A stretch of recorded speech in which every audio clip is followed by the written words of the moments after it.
Today I want to speak about the idea of grace. The idea of grace that believers talk about as if it's something beautiful or harmless.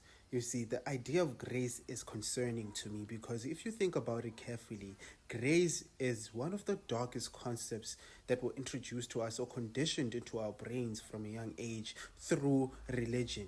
People say that God anointed me, God blessed me, God protected me, but if God blessed you, then he also chose not to bless someone else.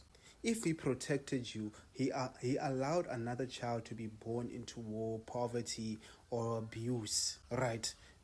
To me, that's not some sort of divine love. That is favoritism at best, selective favoritism. Understand? And if a human behaved like that, we would call them immoral. And then other believers will say God gave us free will. But how does free will exist if God already chooses who gets grace and who doesn't? How is it free will when you're born into circumstances you never chose? A child is born into poverty, is born in a sweatshop, doesn't have the same free will as a child born into a mansion. You can't talk about free will then admit that the entire starting point of your life is predetermined by grace. That's why this idea is really concerning to me. You understand? And let's be honest, every time something bad happens, it's free will. Every time something good happens, it's grace. Why? How convenient is that? Let me just say, this convenience turns God into an author of blessings, but never an author of suffering, which is logically impossible.